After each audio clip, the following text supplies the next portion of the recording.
The Damned Thing by Ambrose Bierce. 1. By the light of a tallow candle, which had been placed on one end of a rough table, a man was reading something written in a book. It was an old account book, greatly worn, and the writing was not apparently very legible, for the man sometimes held the page close to the flame of the candle to get a stronger light upon it. The shadow of the book would then throw into obscurity a half of the room, darkening a number of faces and figures, for besides the reader, 8 other men were present. 7 of them sat against the rough log walls, silent and motionless, and the room being small, not very far from the table. By extending an arm, any one of them could have touched the 8th man, who lay on the table, face upward, partly covered by a sheet, his arms at his sides. He was dead. The man with the book was not reading aloud, and no one spoke. All seemed to be waiting for something to occur. The dead man only was without expectation. From the blank darkness outside came in, through the aperture that served for a window, all the ever-unfamiliar noises of night in the wilderness, the long, nameless note of a distant coyote, the stilly, pulsing thrill of tireless insects in trees, strange cries of night birds, so different from those of the birds of the day, the drone of great blundering beetles, and all that mysterious chorus of small sounds that seem always to have been put but half heard when they have suddenly ceased, as if conscious of an indiscretion.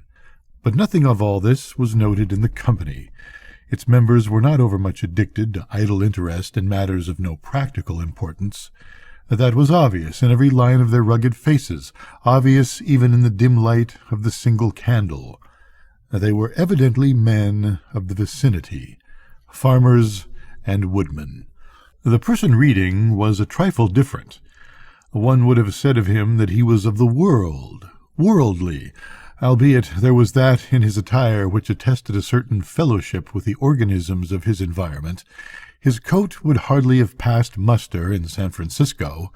His footgear was not of urban origin, and the hat that lay by him on the floor, he was the only one uncovered, was such that if one had considered it as an article of mere personal adornment, he would have missed its meaning. In countenance the man was rather prepossessing, with just a hint of sternness, though that he may have assumed or cultivated as appropriate to one in authority. For he was a coroner. It was by virtue of his office that he had possession of the book in which he was reading. It had been found among the dead man's effects in his cabin, where the inquest was now taking place. When the coroner had finished reading, he put the book into his breast pocket. At that moment the door was pushed open, and a young man entered. He, clearly, was not of mountain birth and breeding. He was clad as those who dwell in cities. His clothing was dusty, however, as from travel. He had, in effect, been riding hard to attend the inquest. The coroner nodded. No one else greeted him. "We have waited for you," said the coroner. "It is necessary to have done with this business tonight." The young man smiled. "I am sorry to have kept you," he said. "I went away, not to evade your summons, but to post to my newspaper an account of what I suppose I am called back to relate." The coroner smiled. "The account that you posted to your newspaper," he said, "differs probably from that which you will give here under oath." "That," replied the other, rather hotly, and with a visible flush, "is as you choose. I used manifold paper, and have a copy of what I sent. It was not written as news, for it is incredible, but as fiction. It may go as part of my testimony under oath." "But you say it is incredible." "That is nothing to you, sir, if I also swear that it is true." The coroner was apparently not greatly affected by the young man's manifest resentment. He was silent for some moments, his eyes upon the floor. The men about the sides of the cabin talked in whispers, but seldom withdrew their gaze from the face of the corpse. Presently the coroner lifted his eyes and said, "We will resume the inquest." The men removed their hats. The witness was sworn. "What is your name?" the coroner asked. "William Harker." "Age?" 27. "You knew the deceased, Hugh Morgan?" "Yes." "You were with him when he died?" "Near him." "How did that happen? Your presence, I mean." "I was visiting him at this place to shoot and fish. A part of my purpose, however, was to study him and his odd, solitary way of life. He seemed a good model for a character in fiction. I sometimes write stories." "I sometimes read them." "Thank you." "Stories in general, not yours." Some of the jurors laughed. Against a somber background humor shows highlights. Soldiers in the intervals of battle laugh easily, and a jest in the death chamber conquers by surprise. "Relate the circumstances of this man's death," said the coroner. "You may use any notes or memoranda that you please." The witness understood. Pulling a manuscript from his breast pocket, he held it near the candle, and turning the leaves until he found the passage that he wanted, began to read. 2.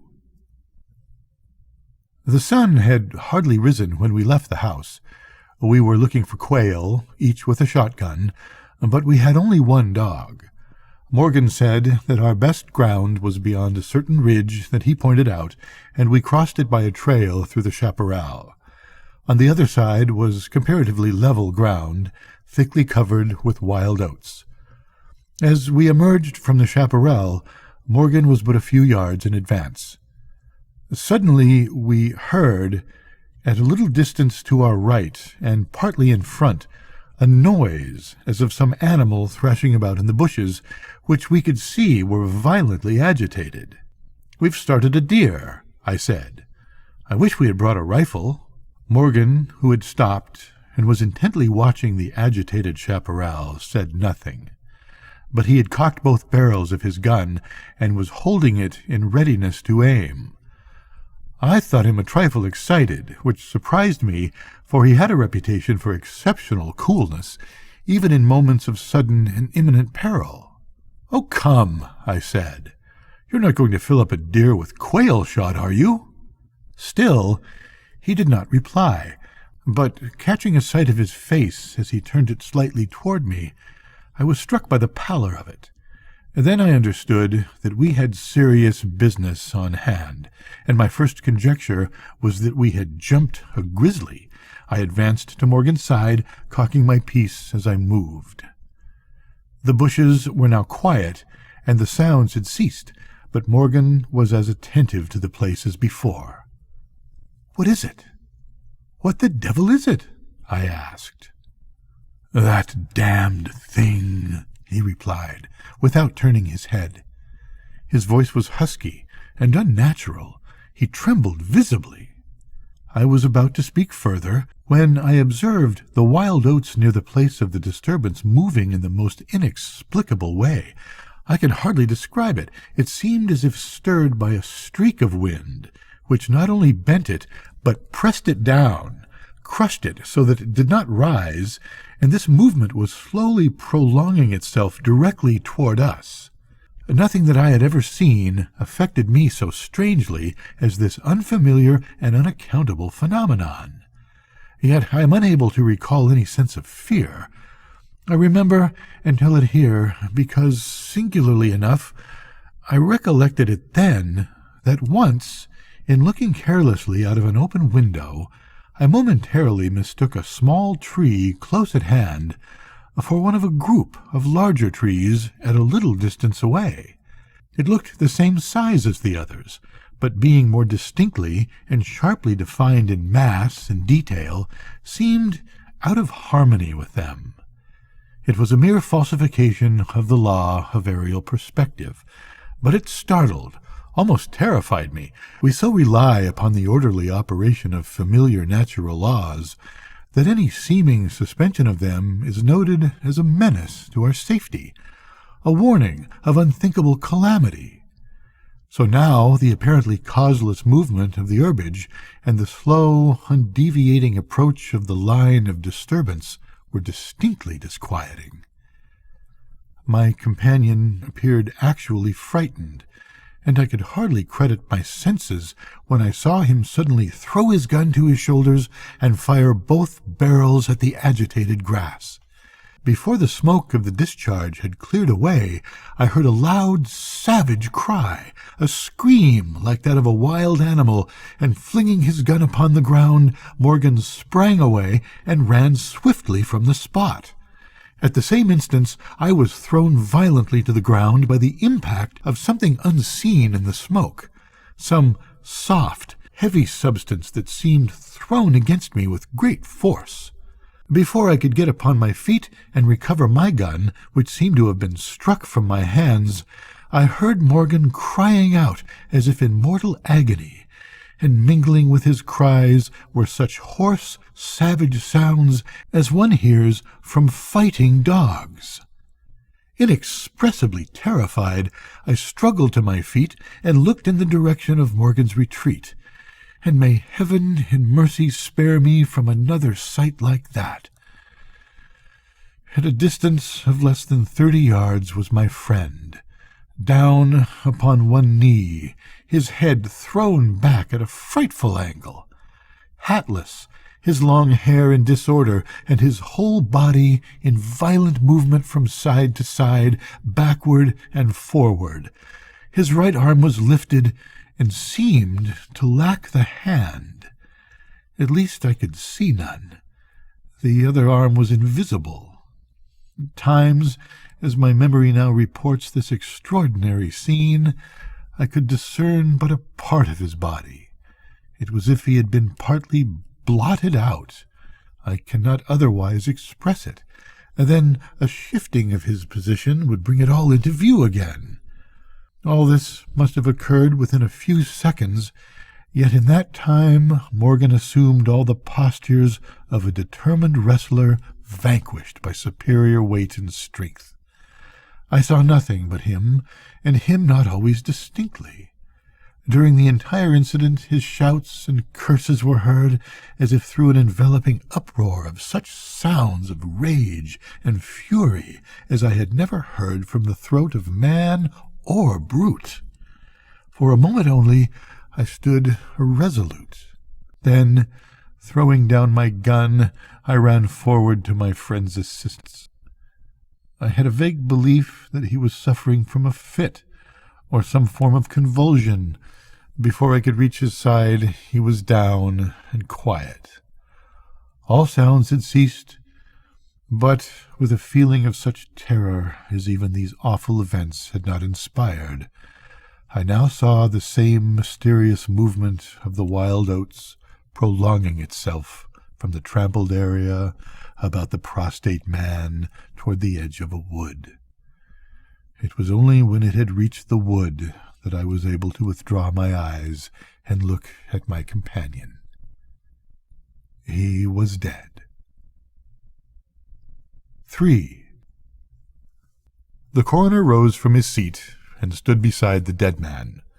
Lifting an edge of the sheet, he pulled it away, exposing the entire body, altogether naked, and showing in the candlelight a clay-like yellow. It had, however, broad maculations of bluish-black, obviously caused by extravasated blood from contusions. The chest and sides looked as if they had been beaten with a bludgeon. There were dreadful lacerations. The skin was torn in strips and shreds.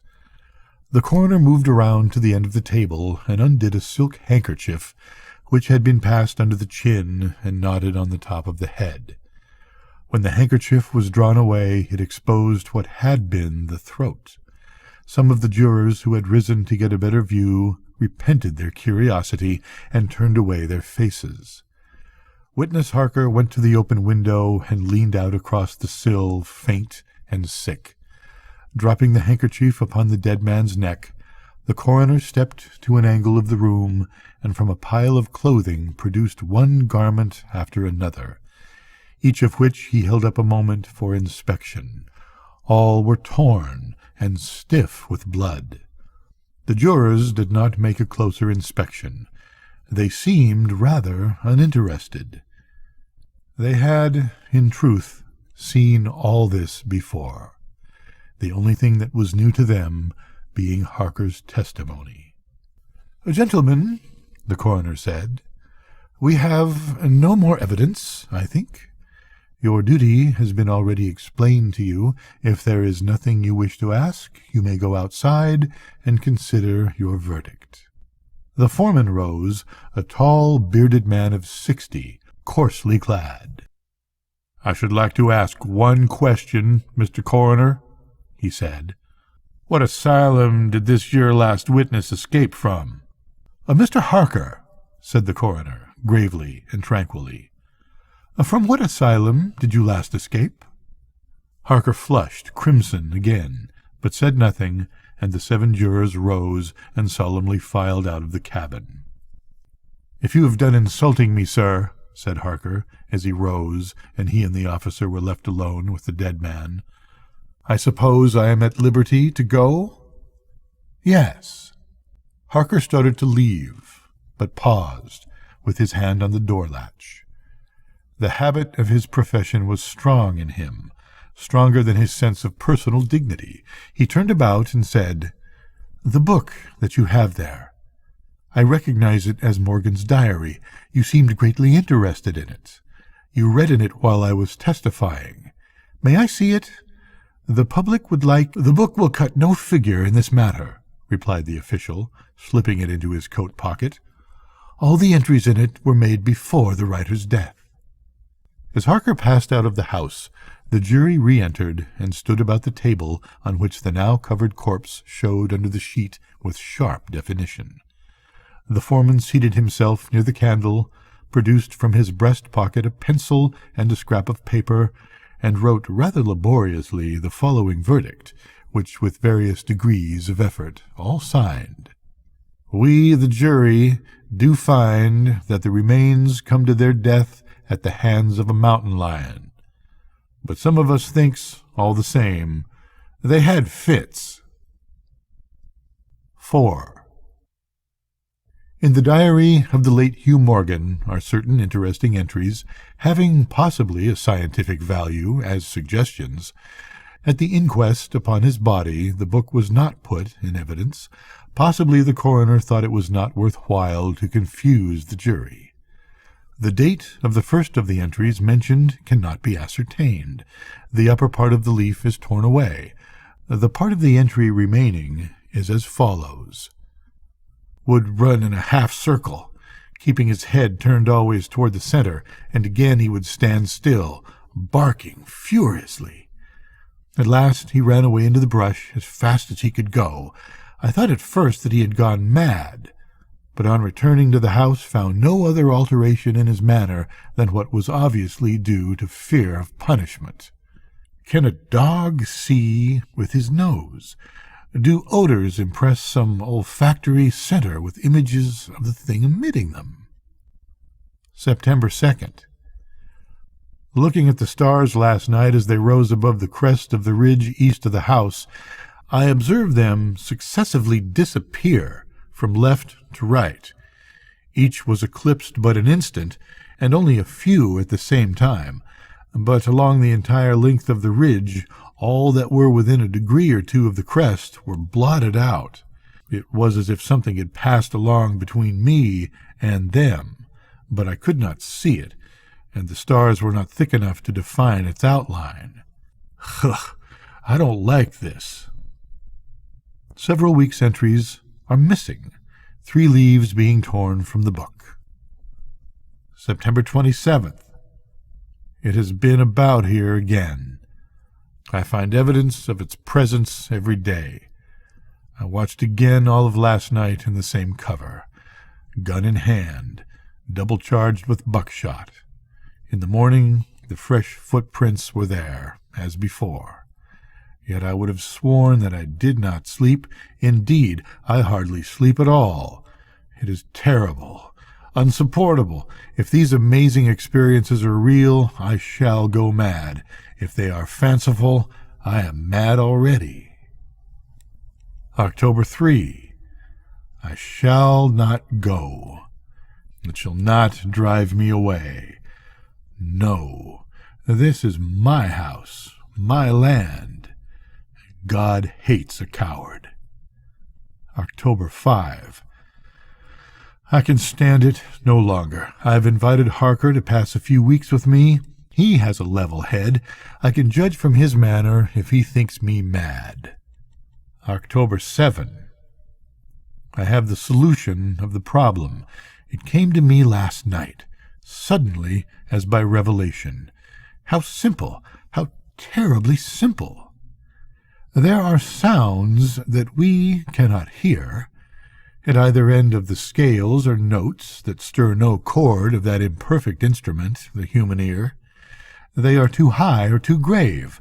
I have observed a flock of blackbirds occupying an entire treetop, the tops of several trees, and all in full song. Suddenly, in a moment, at absolutely the same instant, all spring into the air and fly away. How?